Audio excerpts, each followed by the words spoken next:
La Asamblea escuchará ahora una alocución de su excelentísimo señor Luis Inácio Lula da Silva, presidente de la República Federativa de Brasil.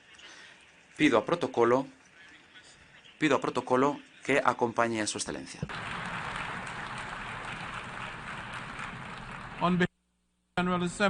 En nombre de la Asamblea General, tengo el honor de dar la bienvenida a su excelentísimo señor Luis Inácio Lula da Silva, presidente de la República Federativa de Brasil, y lo invito a que se dirija a la Asamblea.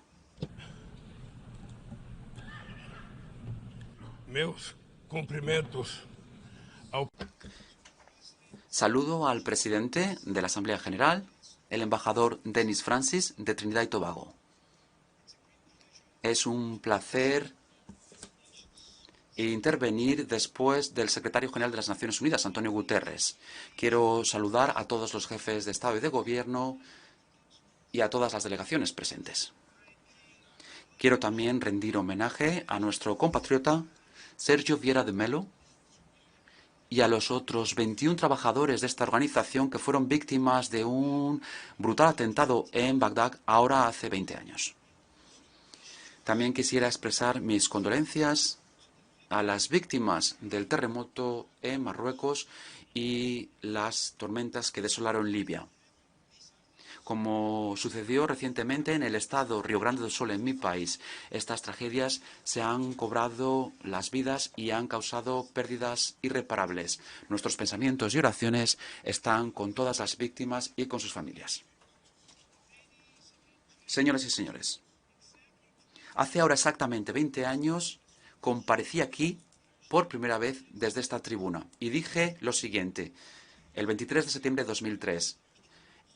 Quiero que mis primeras palabras ante este Parlamento del mundo sean palabras de confianza en la capacidad humana a la hora de superar los desafíos y poder evolucionar hacia formas superiores de coexistencia. Y vuelvo hoy y mantengo mi confianza inquebrantable en la humanidad.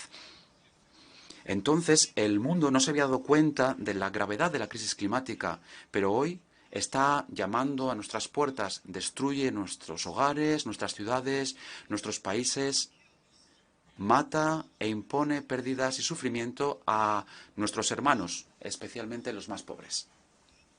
El hambre, que fue el tema central de mi discurso en este Parlamento Mundial hace 20 años, afecta en la actualidad a 735 millones de seres humanos que se van a la cama sin saber si mañana tendrán algo que llevarse a la boca. El mundo es cada vez más desigual. Los 10.000 millonarios más ricos del mundo acumulan más riqueza que el 40% más pobre de la humanidad. El destino de cada niño que nace en este planeta parece estar decidido cuando todavía están en el vientre de su madre. La parte del mundo en la que viven sus padres y la clase social a la que pertenece su familia va a definir si ese niño no tendrá oportunidades en su vida. Si tendrá algo que llevarse a la boca por la mañana, a mediodía y por la noche. Si tendrá acceso a la asistencia sanitaria o si caerá víctima de enfermedades que tendrían que haber sido erradicadas ya. Si terminará la escuela y podrá obtener un trabajo, o si se va a convertir en uno más de los miles y millones de desempleados. En primer lugar, tenemos que superar la resignación que nos hace aceptar como natural esta injusticia. Hay una falta de voluntad política de aquellos que gobiernan el mundo para superar las desigualdades. Señoras y señores, hoy vuelvo como presidente del Brasil y esto es gracias a la victoria que en mi país ganó la democracia. La democracia garantizó que superáramos el odio, la desinformación y la opresión. La esperanza, una vez más, ha vencido al miedo. Nuestra misión es unir a Brasil y reconstruir un Estado soberano, justo, sostenible, generoso y alegre. Brasil se ha reencontrado con él mismo, con nuestra región, con el mundo y con el multilateralismo. Nunca me cansaré de repetirlo. Brasil ha vuelto. Nuestro país ha vuelto para aportar su contribución ante los grandes desafíos mundiales.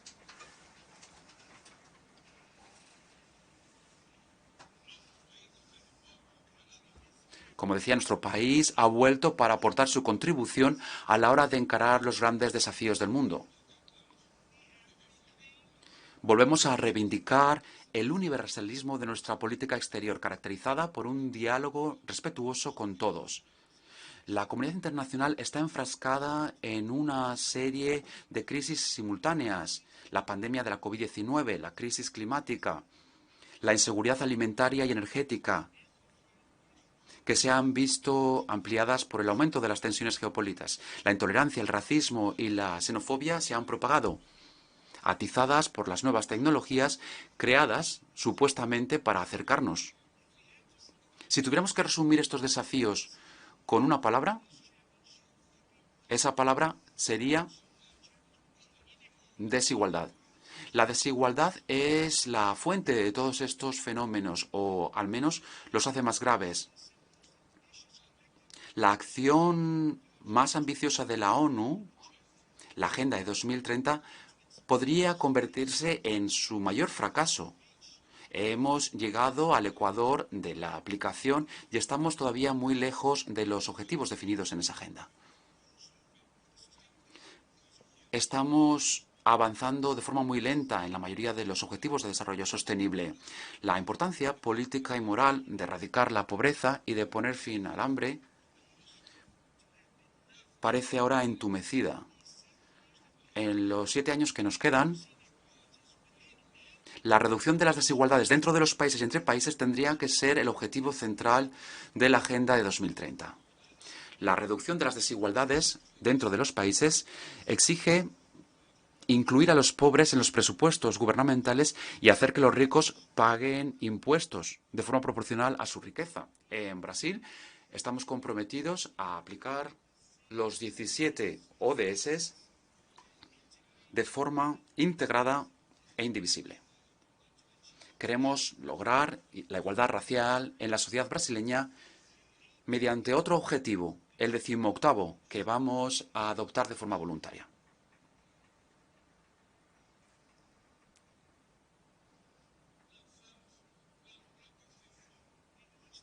Lanzamos el Plan Hambre Cero de Brasil, que va a unar una serie de iniciativas para reducir la pobreza y la inseguridad alimentaria. Entre estas iniciativas está la Bolsa Familia, la subvención para las familias, que se ha convertido en una referencia mundial en programas de transferencia de renta para las familias, que hace que los niños estén vacunados y que vayan a la escuela. Inspirados por Berta Luz, pionera y defensora de la igualdad de género en la Carta de las Naciones Unidas, hemos aprobado un proyecto de ley que hace que la igualdad de pago entre hombres y mujeres sea obligatoria cuando lleven a cabo la misma función. Vamos a combatir el feminicidio y todas las formas de violencia contra la mujer. Seremos rigurosos en nuestra defensa de los derechos de los grupos LGBTQI y las personas con discapacidad. Rescatamos la participación social como herramienta estratégica para aplicar políticas públicas. Señor presidente, actuar contra el cambio climático supone pensar sobre el mañana y encarar desigualdades históricas. Los países ricos crecieron sobre la base de un modelo con altas tasas de emisiones de gases que dañan el clima. La emergencia climática hace que sea urgente cambiar el rumbo y aplicar lo que ya se acordó. No es por otro motivo que hablamos de responsabilidades comunes pero diferenciadas. Son las poblaciones vulnerables de los países del sur quienes se ven más afectadas por las pérdidas y daños ocasionados por el cambio climático. El 10% más rico de la población mundial es responsable por casi la mitad de todo el carbono que se libera a la atmósfera. Nosotros, los países en desarrollo, no queremos repetir este modelo. En Brasil ya probamos una vez y lo vamos a hacer de nuevo, que un modelo sostenible desde el punto de vista medioambiental y justo desde el punto de vista social, es posible. Vamos a estar en la vanguardia de la transición energética y nuestra matriz ya es una de las más limpias del mundo. Un 87% de nuestra energía eléctrica viene de fuentes limpias y renovables. La generación de energía solar, eólica, de biomasa, de etanol y de biodiesel aumenta cada año.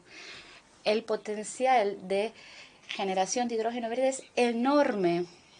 Con el plan de transformación ecológica vamos a invertir en la industrialización y las infraestructuras sostenibles. Retomamos una agenda amazónica robusta y renovada con acciones de fiscalización cuyo objetivo es luchar contra los crímenes medioambientales. En los últimos 8 meses, la deforestación en el Amazonas brasileño se ha reducido ya en un 48%. El mundo entero siempre ha hablado de la selva amazónica. El mundo entero siempre habló del Amazonas. Ahora el Amazonas habla por sí solo. Hace un mes celebramos la cumbre de Belén en el corazón amazónico y lanzamos una nueva agenda de colaboración entre los países que forman parte de ese sistema. Somos 50 millones de suramericanos en el Amazonas, cuyo futuro depende de las acciones decisivas y coordinadas de los países que tienen soberanía sobre los territorios de la región. También profundizamos el diálogo con otros países del territorio de los bosques tropicales en África y Asia. Queremos llegar a la COP27 en Dubái con una visión conjunta que refleje, sin ningún tipo de tutela, las prioridades para proteger las cuencas del Amazonas, el Congo y el Borneo Mekong sobre la base de nuestras propias necesidades. Sin movilizar recursos financieros y tecnológicos no hay ninguna manera de aplicar lo que se decidió en el Acuerdo de París y en el Marco Mundial sobre la Biodiversidad. La promesa de destinar 100.000 millones de dólares por año a los países en desarrollo sigue siendo apenas eso. Una promesa distante. Hoy, esta cantidad sería insuficiente para una demanda que ya alcanza los billones de dólares. Señor presidente, el principio sobre el que se basa el multilateralismo, el de la igualdad soberana entre naciones, se ha estado erosionando en las principales instancias de gobernanza mundial. En las negociaciones en donde todos los países tienen voz y voto, hemos visto que se ha perdido el impulso. Cuando las instituciones reproducen la desigualdad, son parte del problema y no de la solución. El año pasado, el Fondo Monetario disponibilizó 160.000 millones de dólares en derechos especiales de giro a los países europeos, mientras que solo emitió 34.000 millones para los países africanos. Esta representación desigual y distorsionada en la gestión del Fondo Monetario Internacional y el Banco Mundial son inaceptables. No hemos corregido los excesos de la desregulación del mercado y la apología del Estado mínimo. Las bases de una nueva gobernanza económica no se han sentado. Los BRICS surgieron como resultado de eso y somos una plataforma estratégica para promover la cooperación entre los países emergentes. La ampliación reciente del grupo en la cumbre de Johannesburgo fortalece la lucha por un orden que dé cabida a la pluralidad económica, geográfica y política del siglo XXI. Somos una fuerza que trabaja en pro de un comercio mundial más justo en un contexto de una crisis grave en el multilateralismo. El contexto en donde los países ricos y el proteccionismo de los países ricos han ganado fuerza y en donde la OMC sigue paralizada, especialmente su sistema de solución de controversias. Nadie más recuerda la ronda de desarrollo de Doha. Y mientras tanto, el desempleo y la precarización del trabajo han minado la confianza de las personas en tiempos mejores, especialmente los jóvenes del mundo. Los gobiernos necesitan alejarse de la disonancia cada vez mayor entre la voz de los mercados y la voz de las calles. El neoliberalismo ha empeorado la desigualdad económica y política que hoy asola nuestras democracias. Su legado es una masa de personas excluidas y marginadas. Entre estos escombros surgen los aventureros de la extrema derecha, quienes deniegan la política y venden soluciones que son tan fáciles como equivocadas. Muchos han caído ante la tentación de sustituir el neoliberalismo fallido con un nacionalismo primitivo, conservador y autoritario.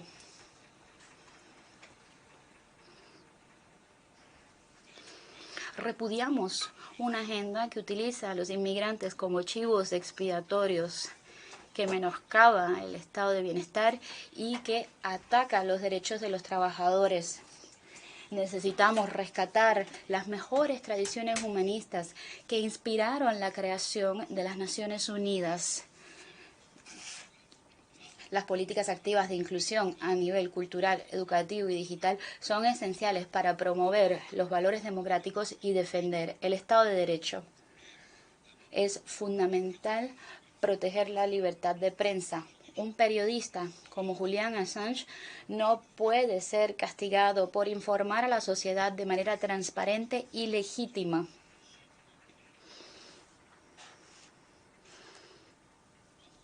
Nuestra lucha es contra la desinformación y los crímenes cibernéticos. Las aplicaciones y plataformas no deben abolir el derecho laboral por el que tanto hemos luchado.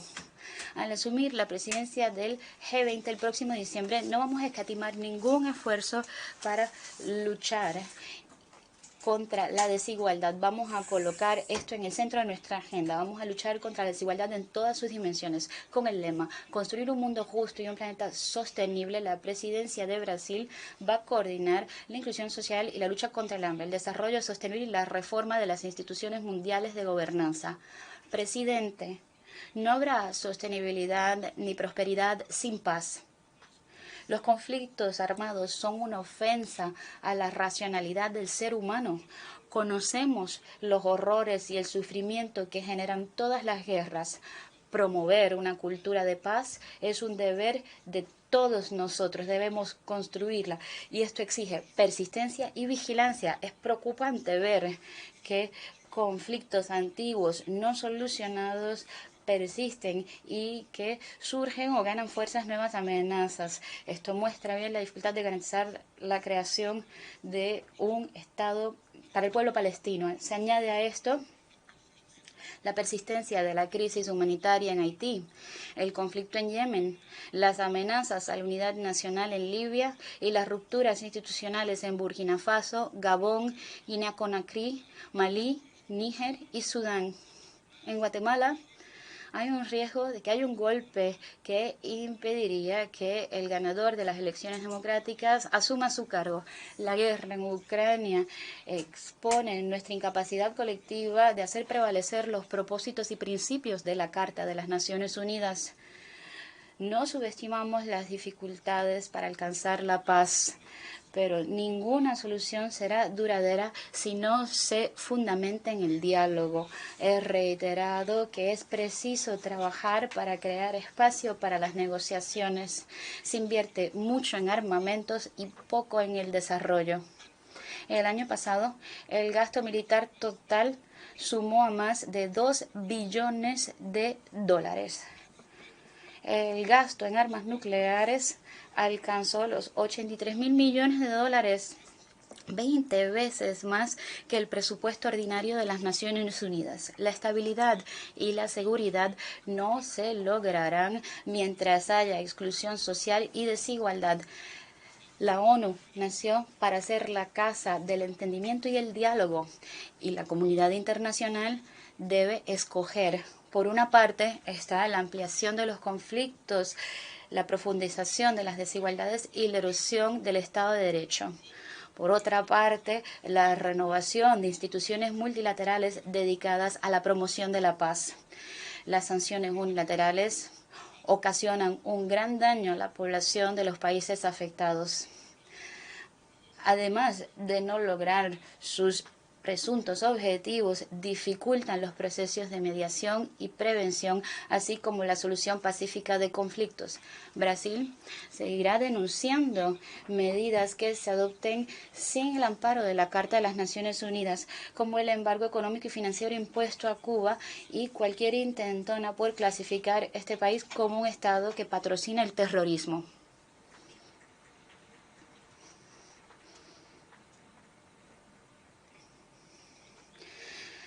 Seguiremos criticando cualquier intento por dividir el mundo en zonas de influencia y de revivir la Guerra Fría.